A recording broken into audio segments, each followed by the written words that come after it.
Welcome to Living a Triggered Life podcast with Keith and Roxann, presented by The Triggered Project. Find out more information about The Triggered Project, go to www.triggered1.com. Hey, welcome. This is Living a Triggered Life podcast with Keith Maskell. And Roxann Maskell. What's up, Rox? How you doing? I'm good. How are you? Man, I'm tired as hell. You are? Yes. I got circles under my eyes. I see them. I didn't want to oh my God. Living a COVID life. Not just a COVID life, living that damn shingled life. I know. Of course, some people may know I'm recovering from a bad case of shingles, so I have these complications. Sometimes I look incredibly tired and have crazy fatigue. You know what I'm saying? So being able to see yourself on a monitor and see the raccoon eyes, I'm just not used to it. But forget about that. So, we always start out with a check-in. You know what I'm saying? We're back in New York, WTF Studios. You know what I'm saying? Yeah. You know what it is. You know who other people who sit on this couch from time to time, but we won't talk about them. But, of course, feeling the energy in the room. And we have some other brothers, a lot of energy in the room. Some brothers that we just met. Whoa, just really blessed us. We gonna rock. What's up, Rox? How's it feel to be back in New York? It's always good. What do you mean? I get agitated, mad Aggie. No question. People who are here, most of them are not New Yorkers. They're mad Aggie. I get agitated easily, but I love being here. Yeah, no question, because you've been yelling at people like the last 3 days. Well, that cab driver deserved it. Cussed out a cab driver, too. He was acting simple. Simple. You drive a cab, you pick up a fare, you get your money, you keep it moving. He was trying to go outside of that formula. He acted like we were going to go to the Bronx, and he didn't want to go. I don't know what he acted like, but he saw what I was acting. Where you going? Right, and I told him, and he got silly. You know what I'm saying? But I'm glad that you're good and that you wilding a little bit. Let's get into it. Rox, what we talking about today? We're talking about our Black liberation. Oh my God. In our journey of trauma and being triggered and activated in life. No question. That's what we're talking about. Black liberation. Black History Month, Black liberation. The Black liberation episode is what we're going to call this? I don't know. Maybe. Okay. We got to think about it. It depends on what happens. Like, we know what our story is, but Right. we never know which way we're going to go. No, of course not. We can't. There's a lot of components to this story. This isn't scripted. I know, but I'm just saying that's what we have to figure out. We always figure out after we do the podcast. Correct. Right? And we say, this is what we're going to call it. Right. Okay. Since, we're talking about liberation, let's just get into it. Because I think, and we've talked about this before in terms of us taking ownership of our bodies as being survivors of abuse. At some point, that we all have to claim our bodies back. Right? Reclaim. Yes, thank you. Reclaim, because the violation to the body is where we get lost. And we don't feel like this body belongs to us because it's been violated. Correct. I'm so happy that you're a psychotherapist and things, where you can just correct me from time to time. I'm not correcting you. No, it's okay, I'm though. adding to the conversation. No question. I'm putting my adorable, my sofrito. Oh, you're the sofrito on that? Yes. Okay. Yes. I love that. I love that. But not correcting in a negative way, but making sure that we're using the right terms, so the listeners aren't getting wrong information. That's important. Yeah, well, I think what I try to offer is what it feels like in my personal body, right, and put words to it. And this is something that we don't learn to do. Correct. Nobody teaches us how to do that. Yeah. And even if you went to therapy, sometimes a therapist doesn't help you figure that out, how to express and articulate that harm that was done to your body and what it feels like. Right. And it feels different for all of us, but I always want to put out there what it feels like for me so that people can attach themselves to it and have a language for it. Right. Because that's what happens, right? If I'm able to communicate better with you about what's going on in my body, especially during intimacy. Yes. Right? Yes. Then you understand, and then you act accordingly. Right. But if I can't communicate, then where are we? We're just trying to figure it out, blind leading the blind. And having bad sex. Right. Yeah, that's... Right. But sometimes that's just how it is, though. Sometimes that's part of the process. You know what I mean? Of just sometimes we have to be okay with having difficult sex. I think it's hard to say bad sex, but I would say difficult sex, right? Well, it's not fulfilling. How's that? In that moment. Right. In that moment, Right. that instant gratification is not there. It doesn't mean that there's not going to be a next moment. Correct. But if you're just starting out, we've been together for a while. Right. If you're just starting out with someone, you really digging them. Right. and something that like shit's that frustrating as hell. happens, right? That You're not shit's going to come frustrating as hell. back. Nah. You're not going to be vulnerable about it because we learn to not be vulnerable because we Right. see that as a weakness. So that's why I say it that way, because for us, yeah, we know we're going to come back. We're established Right. in that way. But other people who are in this learning about love, being vulnerable, being with another person, vulnerable to that other person, they don't understand that. Yeah, no, it's it's definitely a process, because it was a process for me to be able to figure out that it wasn't me, number one. Also, two, well, what was I going to do with my frustration? There you go. Right? Facts. What was I going to do with it? Was I going to take it out on you and be upset? I suspect that happens. You know, oh, no question. It was most definitely. It was, at that point of feeling frustrated. What do I do? You know what I mean? I can't just leave all of my sexual desires on you. Like, that's not what it is, right? I have to be responsible for myself, for my body, but I got to figure it out and figure it out in different ways too.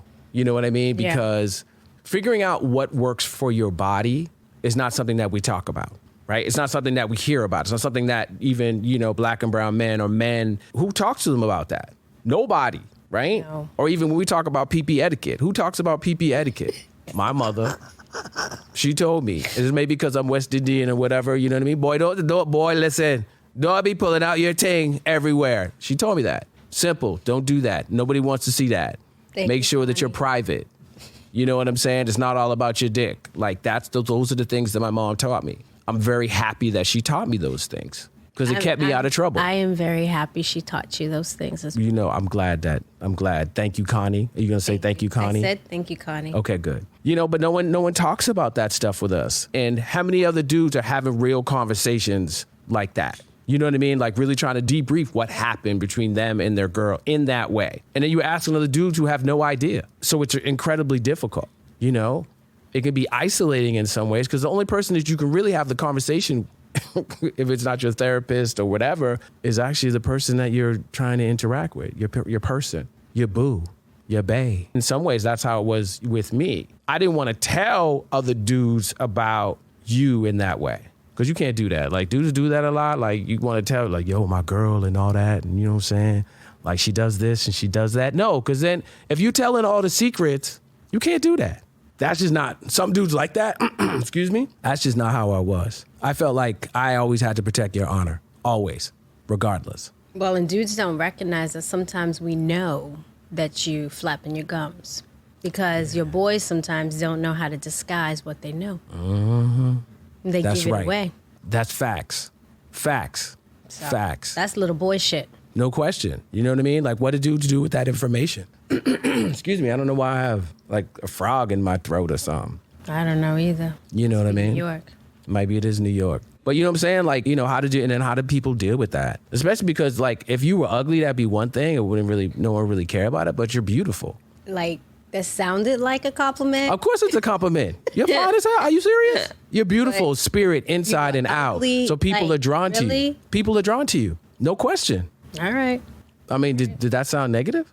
For ugly people, whatever you consider I ugly. I mean, it is what it is. It is what it is. I mean, maybe it's a joke that just didn't land. Maybe. You know what I'm saying? Moving on. No question. So what are we talking about? We're talking about liberation. Our liberation of our bodies. So we're talking about what we did to liberate. Yes, one time. So it was around our birthdays, right? And now our birthdays are 3 days apart. November 18th and the 21st. I don't like telling people my birthday, but go ahead, carry That's on. okay. I didn't tell them how old you were. So we were in Miami. And so we do every year. No question. We always go to Miami because it's hot, it's beautiful, there's sexy people.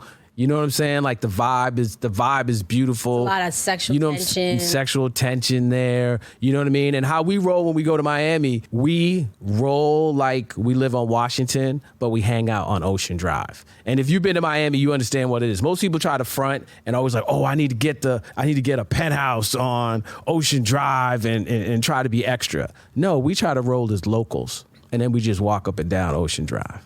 You know what I'm saying? We ain't about the glam and the glitz and stuff like that. We want to really experience it, what it's like. If someone came from Little Haiti or whatever and went to the beach to chill out. Like, that's how we roll. I was thinking about just Roxann's journey around the reclaiming of her body, and I felt like I wanted to do something special for her. And so I was looking at nude beaches. And so there's a famous nude beach in Miami called Haulover Beach. It must be maybe 10 miles, maybe. It's long. Wow. It's really long. It's beautiful. Quiet. Oh my God. It is just an incredible place. But they have like one side that's clothing optional and this other one is clothing and stuff like that. And so I was like, you know what? I'm going to take it to this nude beach, right? Now, the one thing about that is we had been going cruising and stuff like that years before, and Roxann decided up on the topless deck to take off her top. You know what I'm saying? And that was liberating in a lot of ways. Now, Roxann has lost a good deal of weight, and so she was a lot heavier when she was doing this process. But it was amazing to see her actually take off her top and be free in that way, and how it affected all the other women around her. Because all of a sudden, it was like, they were like, oh, well, okay. Well, she's taking her top off, and she's a little bit bigger than me, so, oh my God, I'm just going to take off my top.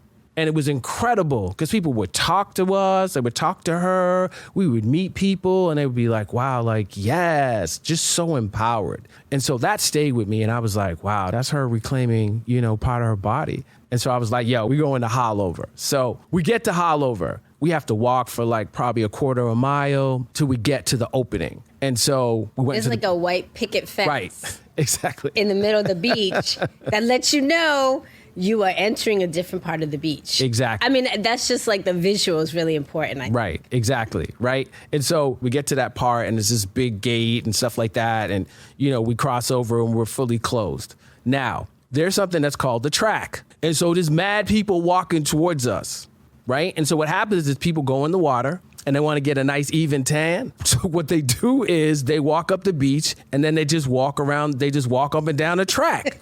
So like, within like the first 30 seconds, there was probably at least 20 dicks right out the bat, just there. Soon as you crossed over and you walked, and it was like, like you're in a sea of dicks. And like, I don't know about most people, but like, you just don't see that, number one. You don't see that. If you're an athlete and you're in the shower or whatever, whatever, but like you had no choice but to deal with whatever you needed to deal with to be present in that moment to say, oh my, yep, he's shaking his head too. He's like, oh, hell no. Like in that moment, legitimately, it was shock, right? How do you feel, especially as me as a male, a person that was, also too a survivor, not feeling comfortable to take showers, in front of anybody else. You know what I'm saying? The pressure from my father and my brother, because, in terms of my thing, I didn't look like them. It wasn't like there was anything wrong with me, but like they made me feel so uncomfortable that this was a lot, to deal with. Now, the funny shit is that there were all kind of sizes. Yeah. That was the funniest shit. Now, here's the thing. People always make jokes about dicks that are this big. I never thought that was actually true. I never really thought about it. I was like, yeah, whatever. Ha, ha, ha, la, la, la. No. That shit is true. It is true. That shit is true. Yes. In the span of the 30 seconds that we were walking, right, exactly. We saw every size that you could ever think of within that time. It was potpourri. It was what? Potpourri. It was potpourri. It was everywhere. You know what I'm saying? So let me just ask you really quickly, because I'm saying how I felt in that moment. And it's like you don't want to laugh, but you do. But you do inside a little bit, because you're like, oh my God, you're like. It exists. You're it's like a Bigfoot. You're like, exactly. Little foot. It was Bigfoot. Mini foot.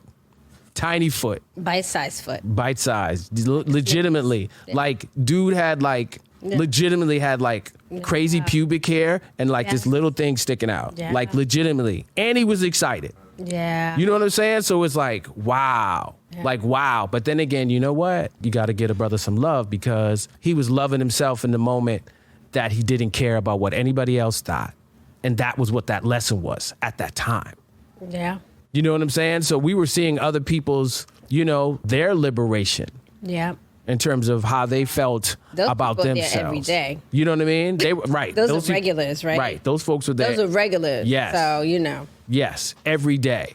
You know what I'm saying? But still, being able to witness that, and also age range as well. So yes. That was the other thing. Like, there was a dude that was 75. Yes. you know, that was out there strolling and hanging. You know what I'm saying? Like legitimately. Like really legitimately. hanging. Like really. We like, never saw that kind of hang time. Yeah, no. I mean, that was like a geriatric hang time. It wasn't. Correct. It wasn't like something No. that you want to see or that you expect to see. No, not at all. And he was like la la la la la. Right, he was like no big. He was walking with it. He had this big stick that he was walking with and stuff, and then his nuts were like rolling. They were like rolling past his knees, legit. They really were. But he was not. He was unbothered. Right. He was like, I'm here. Right. I'm getting some sun. Right. I feel good. No question. Walking. But we were witnessing that, you know. So that was a you know, that was like a funny moment, really funny. But also too, things got really real, and I wasn't sure how I was gonna feel about it, you know. But how'd you feel about that at that time when you It first? was really uncomfortable. Yeah. I mean, because when you deal with trauma in your life, that kind of trauma, the experience of seeing naked bodies just everywhere, randomly, like there's this snippet, this small moment of, am I safe? Right? Are these people going to hurt me because they're naked? Because then it becomes about the nakedness of some rando. Right. And wondering, am I safe? Or what that felt like for me, because in my trauma, the person that hurt me was somebody that shouldn't have hurt me. It was a relative. It was my dad. Right. And I've seen him naked. Right. So, you know, like I have to flip that a little bit and figure out in a moment to not sort of let my body activate and say, I'm okay. Right. Right. But I think being with you and that this was like there was a purpose to this. Right. Like we weren't just being like random about going there. We knew what we were doing. Right. It was a plan. Right. And we talked about it. And knowing that I'm with you, I was like, okay, I had to just talk myself down. I'm okay. Yeah. Everything's okay. Right. It's all right. I can sort of be okay in this space and have fun with it, right? This is okay. Yeah, I think also too is the correlation of nakedness, naked bodies, you know, equals sex in our minds, right? And that's not necessarily the case. But that's what you learn. Correct. When you are violated at an early age. Correct. When you shouldn't know anything about that. That's right. That's what right. happens. Yeah, so that's something that was happening. So of course we see these, you know, we see all these dicks right at once or whatever. We're like, okay, now we got to try to figure out where we're going to lay down. Yes. Where are we going to claim? Where we going to claim our spot? Right Yes. now, there's all these people who have tents and shit. Like they're set up. They have water. You know what I mean? They got snacks. You know what I mean? We got like the people, hotel towel. no question. People are set up. You know what I mean? They're like, hi. You know, hey, how you doing? You know, people are really friendly. And sometimes you're like, I don't want to see that. Yes. You're like, I don't want to see that. Can you put that away? Yes. No, that was not the case. You were going to deal. And so we found a spot. We found a spot. We put down the towel and everything, not too far from the water, because the water is so beautiful. It's amazing. And so we claim our spot. Well, I'm looking around and stuff like that because, you know, Roxann has big booty and things like that. So I'm always protective and things. Yeah, I said it. So I'm protective. You know what I mean? I'm like, don't be looking at her like that. Right, don't be looking like I'm at her. Like you're on a new beach, everybody's gonna look dummy. Right? You know what I'm saying? So I'm like, you know, want to be kind of protective of her and stuff like that. And then all of a sudden, my ass was naked. I took off my bottom first. I couldn't believe it. Like all of a sudden, I was just completely naked. I don't even know what happened. I was like, do you want to put that back on? Because I was like, what the fuck? There was no transition. Nothing. All of a sudden, I just took off myself like, ah. I was still dressed, and I looked at you and was like, what is going on right now? What happened? All of a sudden, my ass was butt-ass naked. Everything. Just out. Completely. Right. And I had no idea what had happened. I think I might have just blacked out. And all of a sudden, like, there wasn't like, okay, I'm going to walk up. I'm going to wait. I'm going to shimmy it down a little bit. Then I'm going to wait. Like, none of that. There was none of that. It was just gone. And I was so surprised at myself. And I'm like, looking at her like, and she's still fully clothed. Dressed. I was like, damn, Ninja. I thought this was my birthday gift. What happened? Yeah. And I was like, I was just like, I don't know what happened. Because it wasn't like, I didn't really even think about it, like how I was going to respond, or I didn't know, but it was crazy. And maybe I was ready and I just didn't know it. I was ready for that liberation. I was ready to reclaim part of my body, and I just went for it. Mm-hmm. And I didn't think about it. You know what I'm saying? And then, you take off your clothes and you had to actually coax me because I was like, yeah, I could take my top. I'm not sure about the bottom yet. I was really not sure. And then Right. I wanted to lay on my stomach because I didn't want no one to see my front. Right. Which is stupid. Right. It doesn't make any sense. And you can't lay on sand that long on your stomach without your back starting to hurt. That's the other thing. No question. And everybody was naked. Right. Actually, remember people were playing volleyball naked. Yes. That was Yes. really interesting. Yes, people playing volleyball naked. No question. No question. Roxann's a really good volleyball player, too. I was like, you going to play? She was like, hell no. Hell no. Hell no. People playing volleyball, going to get hot Because dogs. then they want to be friendly. Right. We weren't ready to wasn't really. ready to be yeah, we weren't friendly. ready to really talk to people. No. You know what I'm saying? We weren't ready for that yet. No. But I it was wanted to be invisible. right. So here she had laying on her stomach, booty all out in the whole nine. And then you just start seeing people walk by, come out of the woodworks like, oh, damn, there's a big ass on the damn beach. It was like a big ass alert that just went out to the beach.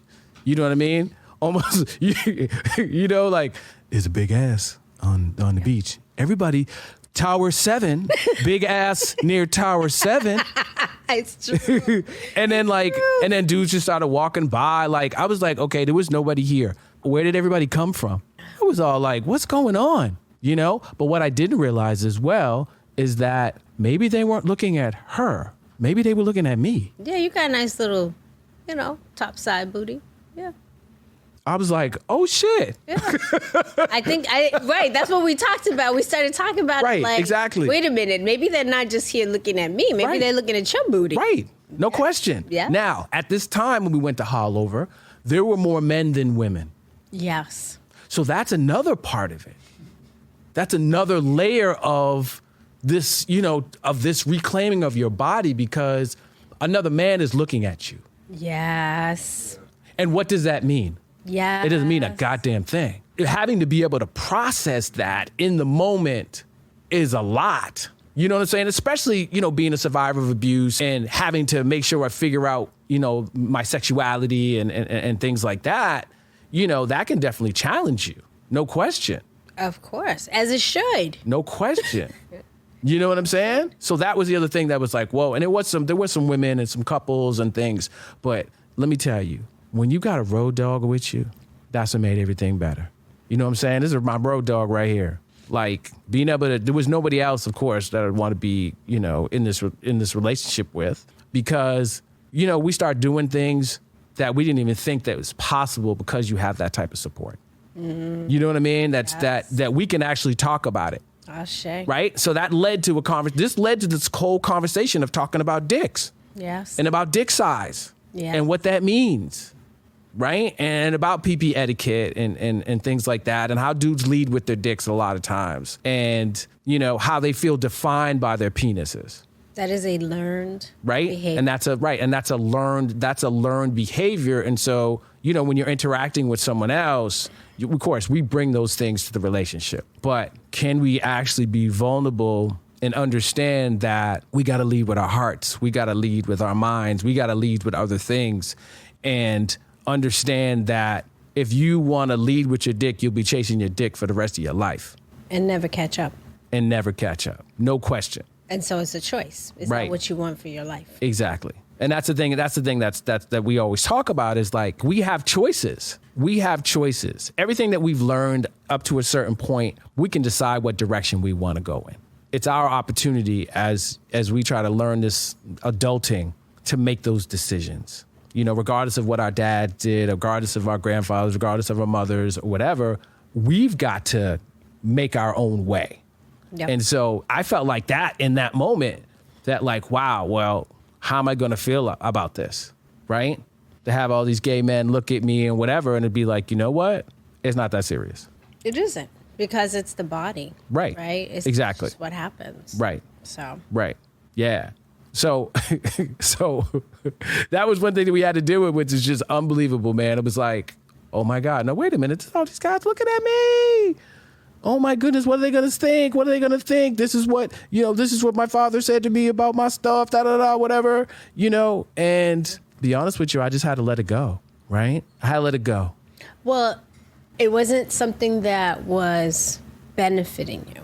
Yeah. That's the key, right? Understanding what benefits you, what doesn't, and letting go of the things that don't. Yeah.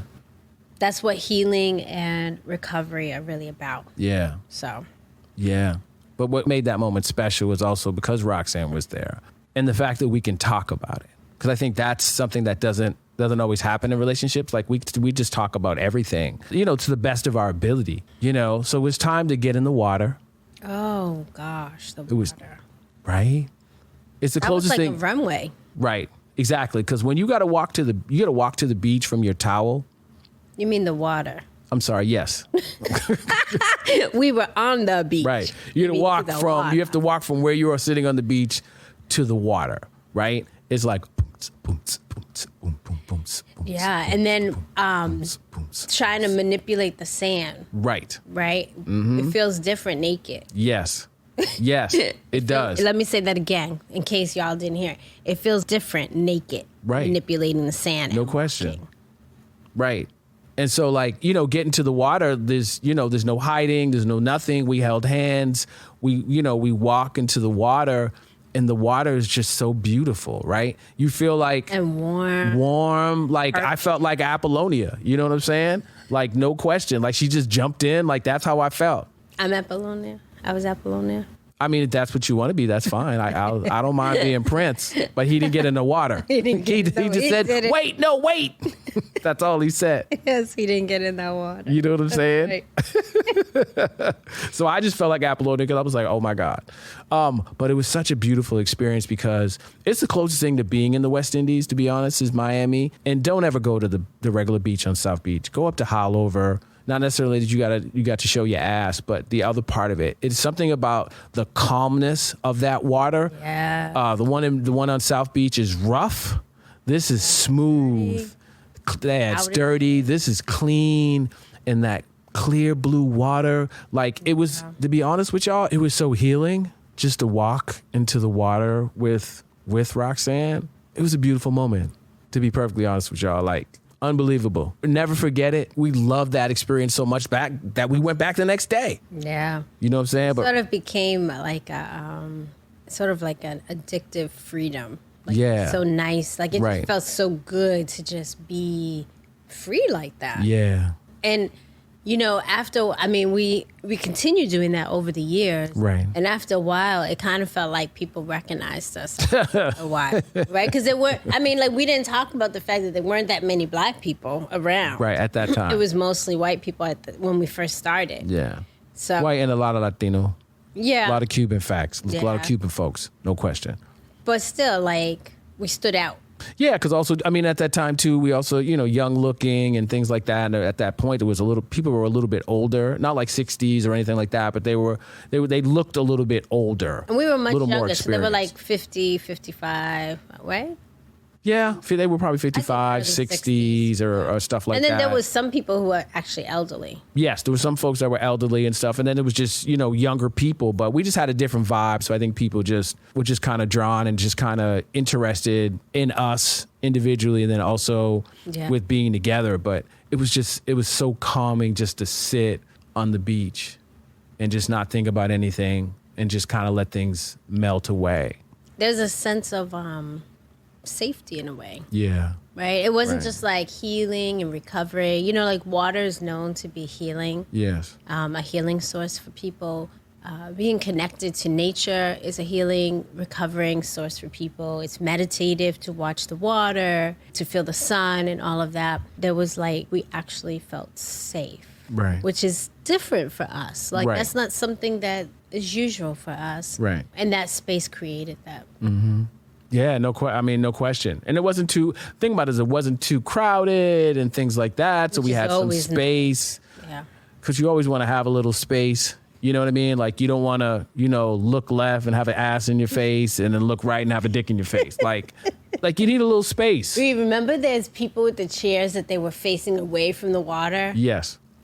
And it was like, what are y'all doing? Yeah, they're chasing the sun.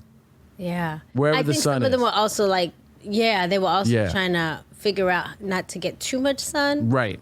Yeah. Yeah. And then also, of course, there was just people there who were just trying to pick people up. Like, no question. You know, they would just be walking up the beach like, hey, you want some? You want some of this? You know, but we went back the next day. You want to tell this part of the story? No? Okay. Well, I'm rolling in. You're talking about our friend? Yes. So we go back the next day. We're excited. We're like, oh my God, I'm gonna get back in the water. How are you feeling about this? Rock's like, wow, I feel really good. I may beat you today in terms of taking off your clothes.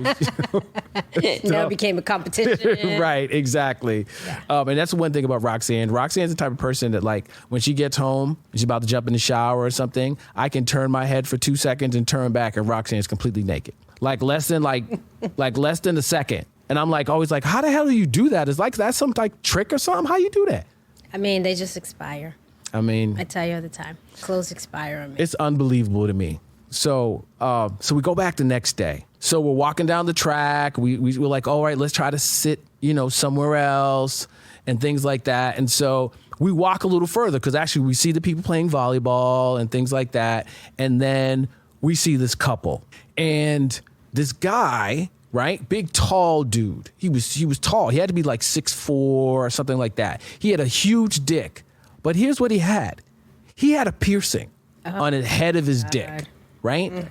And Roxann's like looking like, how the hell does that work? What?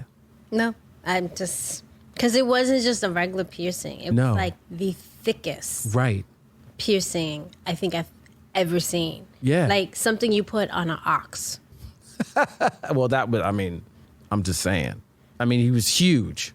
So, and he had a huge head and he had this big, thick piercing. And she was like, I wonder how he did that. I wonder if it hurt. Wow. We know it hurt. We know that shit hurt. I mean, you could have asked him. That'd have been funny as hell if you asked him. You wanted to. He said hi to us and stuff. Yeah, I wanted to ask, but again, like I didn't really want to be in that conversation. Right. Because sometimes when you get in those conversations with people, they sort of go the distance and you don't want to go the distance with them. Right, so, no question. I was like, yeah, no. Right. And you weren't sure what was going to happen in the moment or whatever. He might have, or whatever. So, so we see them, right? So we see them or whatever. We're kind of like, all right, so this is where the food is. Okay. And this is the volleyball players. Okay. All right. So we walk up the beach further, right? We get to a lifeguard stand. And so we get to the lifeguard stand and stuff like that. We're looking towards the water. And this dude, his name is Jack. We call him Jack. His name is not Jack. We named him. Well, that's his name because we named him. All right. So this guy's name is Jack. And so Jack, and for people some people may have not have been, whether you've been in LA or you've been to a major beach and they have these big lifeguard tower stands. Yeah, like Baywatch. Like Baywatch, exactly, yeah, like that. Baywatch. Right. And so we're looking, and so we see Jack walk underneath. And when you're underneath the stand, underneath the lifeguard tower, there's like space, right? But not everybody can see you. And so people not necessarily could see him from the front, but we could see him from the back. And so... Because we had decided to sit on the back side. Right. I don't know why we decided to do that, but we weren't there by ourselves. No. What happened was we see Jack jump in, whatever, whatever. And so Jack starts jacking. Didn't he have a newspaper? He had a newspaper under his arm. Yeah. Or whatever. So Jack starts jacking. Jack's not playing. He's a Latino dude or whatever. And we had just gotten there, and we were like, what is he doing? And we saw him getting underneath the Exactly. tower. We were like, what is he doing? What's going on? Right? We were like, oh. So then Roxann's like, she stops me. She goes, I want to stop here. I want to watch. I sure did. And I was like, well, you want what? I said, I want to watch. She was like, I want to watch. So I was like, So yet again, we talk about challenges, right? We talk about challenges or whatever. I was like, okay. And so we set up. Now, the funniest thing about the whole thing was that there were two old guys, right? And it used to be this old show called The Muppets. And they had these two old dudes who were like the commentators. Always up in the balcony. Always up in the balcony. And they were always talking shit. They'd be like, making jokes and whatever. Yep. So these two old white guys were like posted up, like to the left of us, with New York Times, chilling. Nope. Wasn't it? Gotta get it right. New York Post. Exactly. There's a specific new type of New Yorker that reads the New York Post. Well, you can tell people what that's about. What kind of people read the New York Post? Not going there. So they're sitting there chilling, like, hey, like, okay, reading their newspaper, and here's Jack. Jack just starts going in, and they're just chilling. Just chilling and watching the whole thing, right? So we're sitting there, and we're just like, watching them, watch him. Watch him, and the whole nine. Now, and people walking by. People are walking by. People are walking by like crazy. And Jack is jacking. Jack is jacking. And we're looking at each other like, are we serious? This is happening. This is happening right now. And we're sitting here watching it. And we're watching and it's live. And nobody really knows except us and the Muppets. Exactly. And people are walking by and the whole nine, just us and the Muppets. You know who those Muppets are? Who? The same old guys in Trading Places, the Eddie Murphy movie. That's who they are. What Lattimore and Mortimer and yes. whatever. And you gotta watch dudes. it. If you don't know Trading Places, you gotta watch it. But those Muppets are the same guys. That's hysterical. Yes. But that's absolutely true. Right. But that was the craziest thing, is like dudes are like reading the Post and being like, is he done yet? Oh no, they were into it. No. Stop playing. They had the Post open, but they were totally into what was happening. They were digging it, the two of them. I don't know if they were a couple. They seemed like they were friends. They didn't seem like they were a couple. Right. But they were digging it. Right. And we were just like, this is happening. It's going down, y'all. It was going down. Jack was not playing. Mm-mm. And but what made you say that, you know, what made you feel comfortable to say to me, you know, like that you wanted to watch? And why didn't you think I was going to run away? I'd be like, hell no, or like... No, I wanted to be really clear with you in case, because sometimes we get our wires crossed. No question. So I wanted to be really clear that I wanted to stay here and I wanted to watch this go down. Right. And why did I want to watch you? Yeah. Asked? I wanted to watch because it wasn't a porno. It was like, it wasn't staged. It was like human behavior, like just human. Right. It was totally human, and I wanted to watch it. And, you know, I am a social scientist, so I get a lot out of these moments, and I bring a lot of meaning to it. Right. But I just really wanted to watch it. Right. Right. But also, I mean, you think about it, too, with it wasn't going to hurt anybody. Yeah. It wasn't going to hurt us. Yeah. Like, you know what I'm saying? Like, I didn't think I was going to go to a new beach and take my shit off and then watch Jack getting busy. Like, that wasn't, Man. You know what I mean? Like, that wasn't it at all. I have never seen anybody have that kind of focus out in public. No question. That was what was fascinating about what he was doing. The amount of focus, and I don't know what he was looking at, but he was definitely looking at something that was like straight ahead. Yeah. But that amount of focus and not to be distracted, I think is something amazing to me. Well, he wasn't paying attention to anybody else. It's hard. Of course, like I think he's trying that's to difficult. No, of course. Open. And so here's the thing though. But the other thing about it was he was having his own like self-love moment.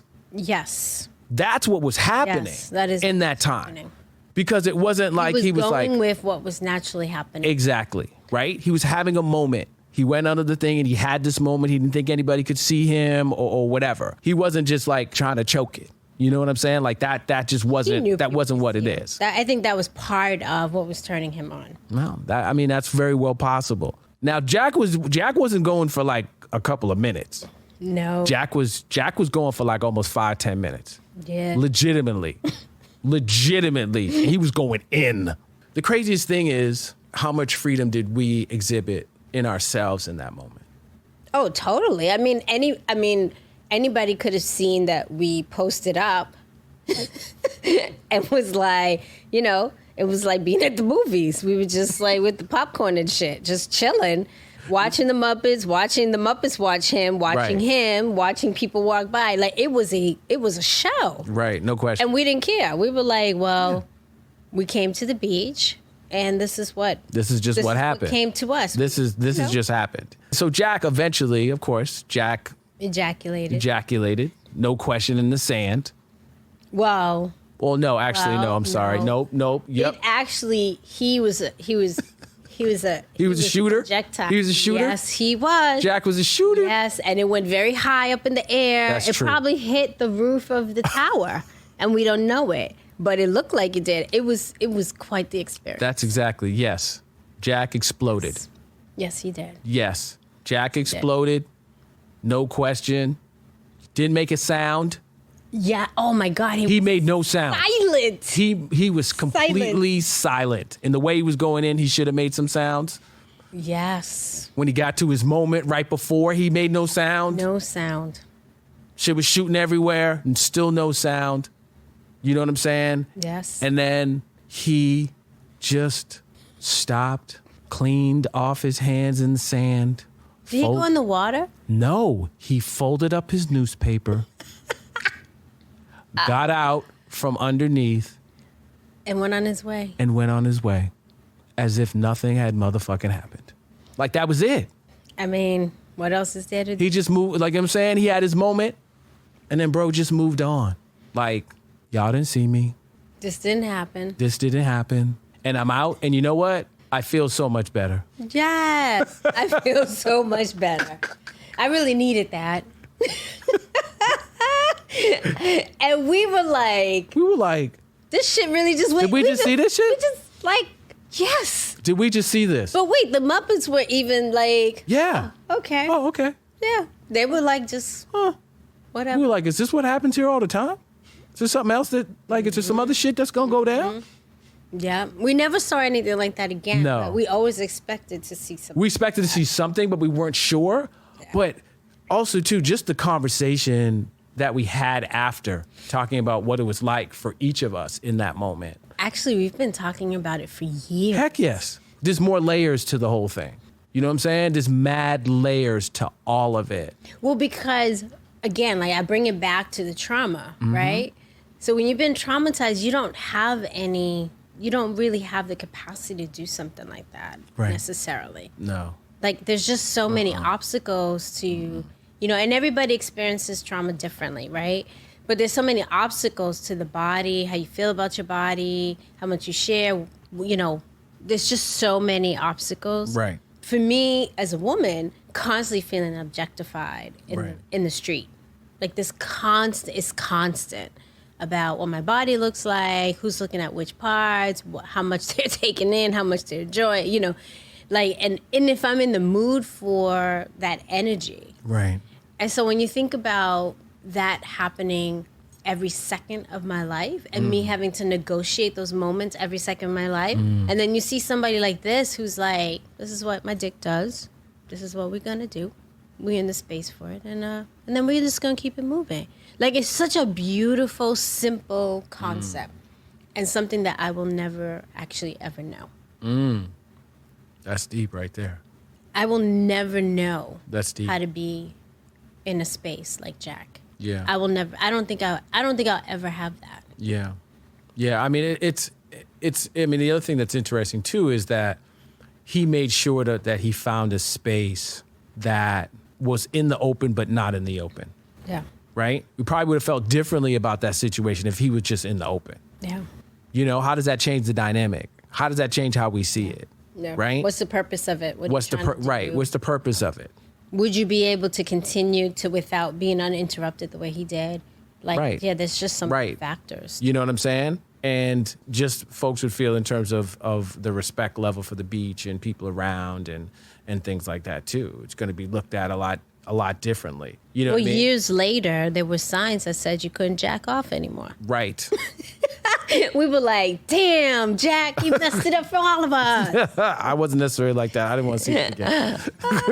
I was one and done, y'all. I was one and done. I mean, that was a moment. You know what I'm saying? But also in the context of why we're there. Right. In this reclaiming, this, you know, sort of liberating ourselves and sort of trying to, and when I just want to be clear about when I say liberating, I'm talking about not feeling the violation to the body in the same way. Yes. Letting that violation process through and out of our bodies. Right. And being very purposeful about that and being in that moment. because the context of that and then seeing this guy and everything that was going on, everything we experienced, like, Right. I want to make that as an offering to people that sometimes some of us who've experienced violations, that's what we need. Right. I think anything out of that context of what you just talked about, of that environment, I just think I don't know how I would feel about it out of the context. I don't. You know what I mean? Yeah. Because that was just that moment. Yeah. And Right? it's also about where you evolve to in your own healing. Right. Yeah. I mean, I was just more like, damn, dude, like, are you going to be done? Like, what's good? Like, really? It's like this? You really going in? We were making mad jokes. Oh, we were cracking up. We were Oh, there like, was no wait a question. minute, don't you want to go at least wash your hands in the ocean? You going to walk around with cum on your hands? It's like, what the fuck? Like, you just wiped it in the sand? Like, how's that work? It doesn't. I'm like, people just clean themselves Because off you and- know when you have wet on the sand just sticks to you. That's like what you I'm still saying. gotta. Right. I was like, can you walk over to the water, please? Wash your hands real quick. Do that favor for me. Jokes Oh my God, all for day. years. And most of the time, we just start talking about Jack. We're like, Jack, Jack, our friend Jack. my friend Jack. Remember Jack? That was crazy. Because it is almost like, in a lot of ways, it's still unbelievable to us. It's unbelievable to us that we went to Haulover to reclaim our bodies. Like, that still is, to this day, like, wow, we did that. And these are all the things that happened while we were there. And we just had to accept everything that happened because it was part of that journey and part of the journey that we've been on to reclaim, our minds, our bodies, and our spirits. And continue to find each other. Right. And continue to find each that's other. the piece, right? It's like you do your own work and then you come together. Right. And it has been very beneficial for our relationship. No question. To have had that experience. No question. To have done that. And I didn't feel insecure in that moment either because it was about the bigger context. But that's what's so funny is I did feel insecure and you didn't. It was like, remember we talked about that? Right, It was exactly. like, what's going on? Yeah. We did this like switch. Right. Which happens. But it also, too, it comes down to, it's like, well, have you ever seen that before? She was like, no. I was like, what? How does that work? You know what I mean? But it comes down to the context of when we hear before talking about not realizing, the person that you were with had a bigger, we'll call it a Johnson or a Tower of Pizza. Like you just didn't know because you just didn't know, right? And we learn as we go. And a lot of times as survivors, we just do. And we only know what's in the moment. And we're not thinking about anything else but that because we're trying to get through those moments too. Because those are the moments of activation. Correct. Or otherwise known as being triggered. Right. Hence why we do this. Exactly. That's why it's called living a triggered life. Because right? we are living it. No question. All the time. We wanted to have these conversations. We want to tell these stories, to try to inspire folks like, y'all can walk this together. You have to walk separately and do your own work, but you can come together and make it happen. But it's a process and it's hard and it's difficult. No question. Always worthy. But always worthy. And maybe you end up in a Jack type situation, or maybe you don't. Jack is going to be a part of our lives forever. That'd be crazy if we went back to Haulover and we saw him. I don't even know what Jack looked like. We don't know what Jack's face looked like. He had glasses and a That's hat. right. I forgot he had Jack. That's right. And I thought he was a white guy, and you're telling me that he was Cuban. He was Cuban. I'm he like, was like a black Cuban. I'm like, did you see his card? Like, what? He was a black Cuban. How did you know? Well, there's a couple things that tipped it off. You are correct, and I wasn't looking. It was a couple things that tipped it off. And we've talked. Yeah, you know what I'm saying? Like I didn't see nothing pink. I thought he was a white man. You know what I'm saying? Yes. No, it was brown. No, he was definitely brown. There was no question. And maybe I just made that up in my mind to make it more acceptable. I have no idea. I can't even help you. I have no idea. You know what I'm saying? Maybe it's possible that I did make that up, but I don't think so. I don't think so at all. Doesn't really matter. Liberation, right? Black love. Living a Triggered Life podcast. That's what we're talking about. That's what we're doing. So how do you feel about liberation? How do you feel about that today? Oh my God, I feel like it, like the last time we were in New York, you asked me how I feel to be in New York. Right. And we were talking, and I said to you, and I think this is a part of the experience of Jack. Right. I was like, there's so many beautiful black women out here showing their breasts. I'm in love with it. I was like, yes, you're beautiful. Yes, that's beautiful. And I take it in, and I welcome it, and I accept it. And I think Jack and everything that we've done over time to sort of be healthy Yeah. individuals in our relationship has gotten me to that place to appreciate beautiful Black women showing themselves. Right. And being okay with it, right? Not doing for any other reason, but just for self-love, right? And self-expression. But that doesn't mean that we have to stare. That doesn't mean we have to be disrespectful. We can appreciate it and go, yes, I see you, sister. I see you doing what you're doing. Beautiful. And keep it moving.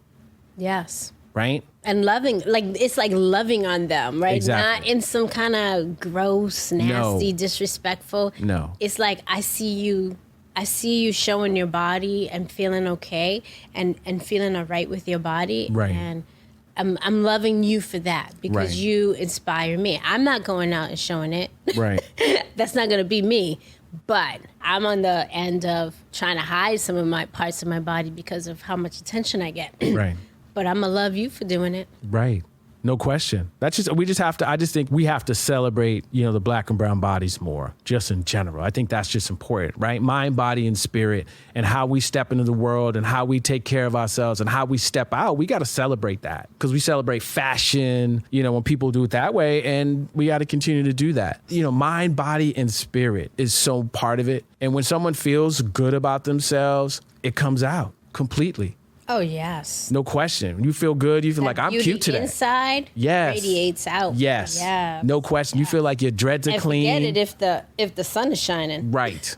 Exactly. especially if you're in New York and you're in Atlanta or different places, like those places, it's acceptable, right? I think there's more of a presence of us. And so people feel more liberated to do that. Mm-hmm. And it's accepted to do that throughout the city. You know what I mean? Almost sometimes, in Boston and Massachusetts, it's not like that as much because I feel like that we may not feel as accepted to be downtown or sometimes to be on Newbury Street and to be just as free as we can. If we're going to Dudley, you're going to Black Market, in our areas, vibe. It's all right. Vibe. No like, question. New York vibe is nothing like no question. Massachusetts. Don't get me wrong. Like, I'm used to being there. Mm-hmm. And there's parts of it that I appreciate, but it will never have that vibe. Right.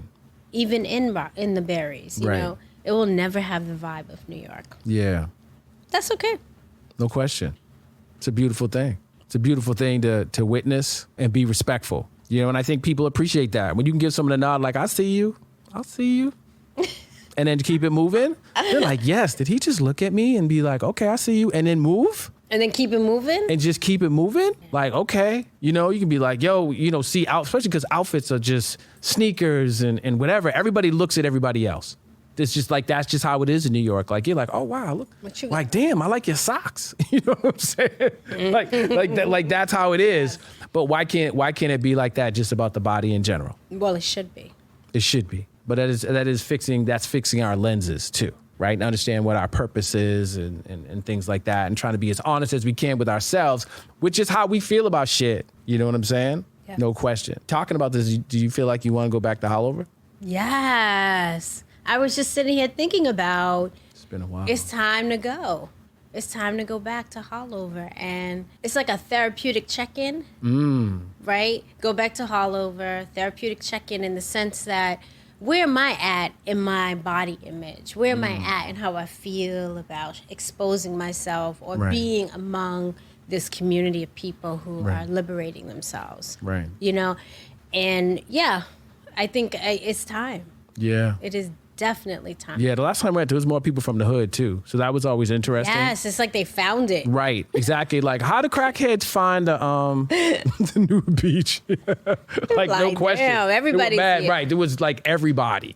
We were like, whoa, this is like, wow, look at all the black folks. A lot of diversity. But a lot of black folks, a lot more black women. Latina. Like, it's just so many more folks. You know what I mean? And that was actually cool as well. Women. Right, a lot more women. Right, at first there wasn't a lot of women, but there was a lot more women there. But yeah, it's definitely, it's time. But it's the closest we get to going to Barbados or Puerto Rico. So that's the destination. You know what I mean? It's time. I think JetBlue's having a sale right now.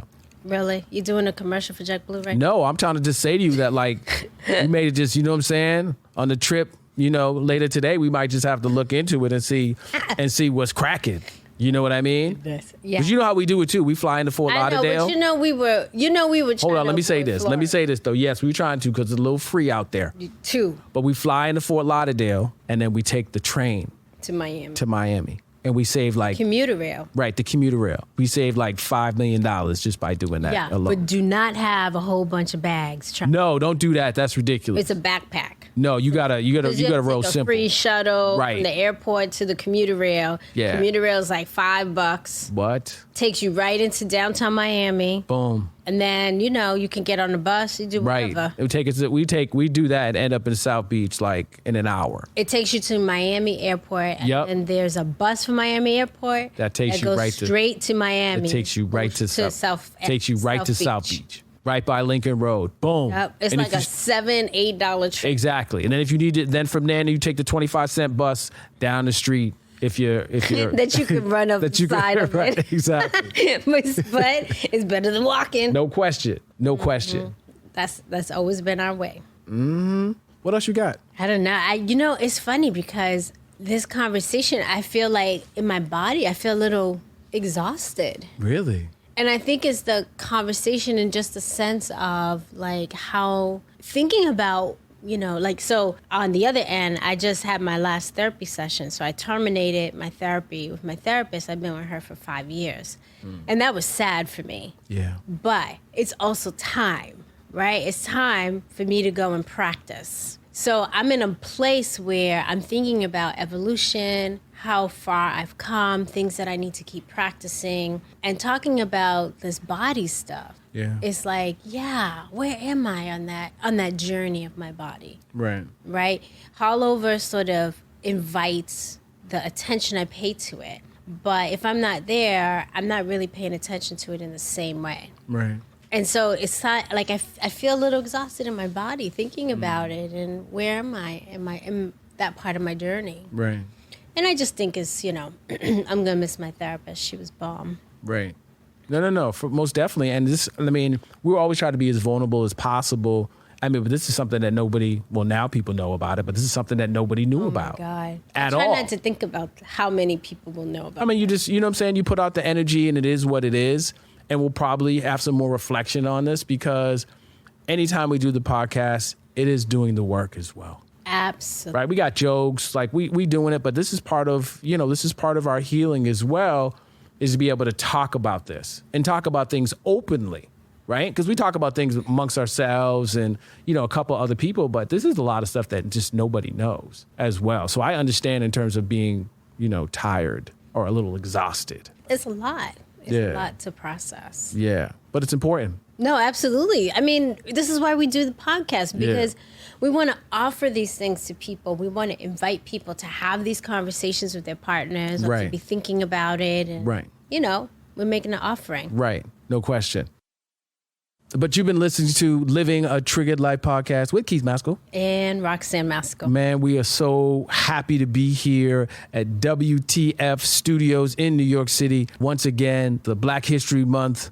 What are you going to call it? Yeah, that's what we were saying. Black History Month. Yeah, Black Liberation. I don't know. Is that what we're going to do? Like body liberation. Body liberation. The Jack episode. Right. The Jack episode. That's all part of it. Featuring Jack. Right. Featuring Jack. You know what I mean? There was no Jill. There was no Jill going on. Or maybe he was thinking about Jill. I don't know. Ooh, maybe, that's a good one. Or maybe he was thinking about Jack. Without Jill.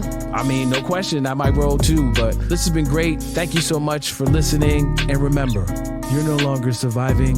You're thriving.